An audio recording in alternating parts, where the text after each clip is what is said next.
बहुत पुरातन देश, ऋषियों का देश, मुनियों का देश, संतों का देश, सत्पुरुषों का देश, महापुरुषों का देश, अरहंतों का देश, बुद्धों का देश। इतने ऋषि हुए भारत में। ऋषि शब्द का अर्थ ही ये है कि ये बड़े वैज्ञानिक थे, रिसर्च साइंटिस्ट जिसे कहते हैं, वैज्ञानिक थे जो सत्य का अनुसंधान करने वाले थे। आज का पश्चिम का वैज्ञानिक सत्य का अनुसंधान करता है, बाहर की वस्तु, स्थिति, घटना, इन सब का अनुसंधान करता है, टुकड़े कर करके उसकी सच्चाई को खूब अच्छी तरह जानता है और उसका उपयोग करता है। अपनी जान सही उपयोग करता है कि लोगों की सुख सुविधा बढ़े, लेकिन सुख सुविधा थोड़ी सी बढ़ती भी है, उसके साथ साथ हानि की बात बहुत हो जाती है। भारत के ऋषियों ने उसे महत्व नहीं दिया। अपने भीतर सत्य का अनुसंधान हो, तो ऋत शब्द का अर्थ ही यही, ऋषि शब्द का अर्थ ही यही कि जो ऋत की ऐषणा करे, गवेषणा करे, पर्यवेक्षणा करे।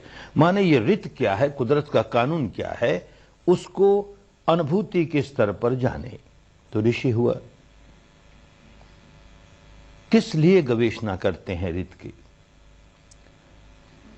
यह सर्वसामान्य बात है कि कोई दुखी नहीं रहना चाहता, कोई व्याकुल रहना नहीं चाहता। प्राणी मात्र का स्वभाव है कि कैसे व्याकुलता से बचे।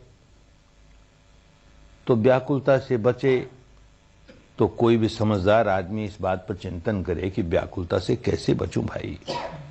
तो एक बात बहुत स्पष्ट मालूम होगी कि मेरी व्याकुलता का जो कारण है, वो कारण दूर हुआ, मेरी व्याकुलता दूर हो जाएगी। तो व्याकुलता से बचने के लिए हर व्यक्ति प्रयत्न करता है कि मेरी व्याकुलता का जो कारण है उसे कैसे दूर करूं। कठिनाई ये होती है कि व्याकुलता का सही कारण क्या है ये समझ में नहीं आता। तो व्याकुलता का कारण बाहर के किसी व्यक्ति में देखता है, किसी वस्तु में देखता है, किसी घटना में देखता है, किसी स्थिति में देखता है, ये ऐसा हो गया, इस वजह से मैं व्याकुल हो गया, ये अनचाही बात हो गई, मैं व्याकुल हो गया, ये मनचाही बात नहीं हुई, मैं व्याकुल हो गया, इस आदमी ने मेरे साथ गलत व्यवहार किया, मैं व्याकुल हो गया। तो अपनी व्याकुलता का कारण बाहर की वस्तुओं में, व्यक्तियों में, स्थितियों में, घटनाओं में देखता है। तो अब उसके समझ में यही आया है कि अपनी व्याकुलता के कारण को दूर करो। तो बाहर की वस्तुओं को, व्यक्तियों को, स्थितियों को अपने मनोनुकूल कैसे बना लें।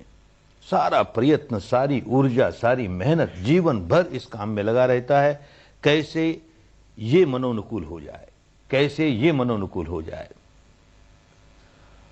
हर व्यक्ति कहता है कि मेरा दुख दूर हो जाएगा, मेरी ये पत्नी जरा से सुधर जाए, फिर देखो हमारे परिवार में बड़ी शांति आ जाएगी। पत्नी से पूछो, वो कहे ये पति जरा सा सुधर जाए, फिर घर में बड़ी शांति आ जाएगी। बाप कहता है बेटा सुधर जाए, बेटा कहता है बाप सुधर जाए, भाई कहता है भाई सुधर जाए, पड़ोसी कहता है पड़ोसी सुधर जाए, दूसरा सुधर जाए। दूसरे में कुछ ना कुछ खोट है। क्या खोट है? कि वो मेरे मन के मुताबिक व्यवहार नहीं करता। सीधी बात ये, मेरे मन के मुताबिक जो काम है वो तो अच्छा, और मेरे मन के मुताबिक जो काम नहीं है वो बुरा। तो मेरे मन के मुताबिक काम क्यों नहीं होता, तो बड़ा बल लगाता है। ये आदमी मेरे मन के मुताबिक काम कैसे करने लगे, बड़ा बल लगाता है। अरे आदमी अपना मालिक है, अत्ता ही अतनो नाथो, दूसरे का मालिक नहीं भाई। तुम दूसरे को कैसे बदल लोगे, नहीं समझता, बड़ा जोर लगाता है। अच्छा किसी तरह सफल भी हो गया, उसे बदल लिया, तो अब क्या गारंटी है कि ये तो बदल गया, अब कोई दूसरा व्यक्ति मेरे मन के विपरीत काम करने नहीं लगेगा? क्या गारंटी है? कोई दूसरा करने लगेगा, उसे बदलोगे, तीसरा करने लगेगा, उसे बदलोगे। अरे कहां मनचाही होने वाली है। सारे विश्व का कोई एक छत्र सम्राट हो जाए, इतना शक्तिशाली, उसके जीवन में भी सारी मनचाही बात नहीं होती। मनचाही होगी, कभी अनचाही होगी। अनचाही ज्यादा होगी।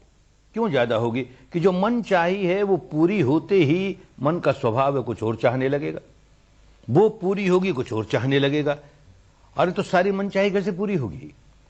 तो कठिनाई आएगी ही, व्याकुल होगा ही। तो ये जो प्रयत्न बाहर बाहर की स्थितियों को बदल करके, व्यक्तियों को बदल करके मैं अपने दुखों से छुटकारा पा लूं, ये बड़ा गलत दृष्टिकोण ये हमारे देश के ऋषियों ने, मुनियों ने, संतों ने बहुत अच्छी तरह समझ लिया। बात उनके समझ में आ गई कि हमारा दुख तो भीतर होता है ना, घटना बाहर घटती है, दुखी हम भीतर हुए।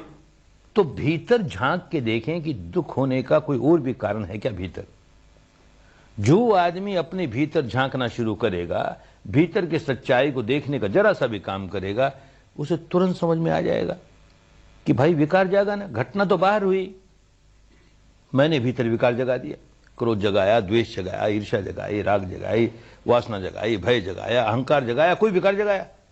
ये विकार जगाया तो व्याकुल हुआ।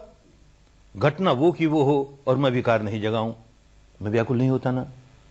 ये बात बड़ी जल्दी समझ में आने लग जाए, कोई आदमी बिल्कुल तटस्थ भाव से भीतर की सच्चाई को देखना शुरू करने का पहला ही कदम उठाए तो ये बात समझ में आने लगेगी, मैं दुखी इसलिए हुआ कि भीतर विकार जागा। अब क्या करें?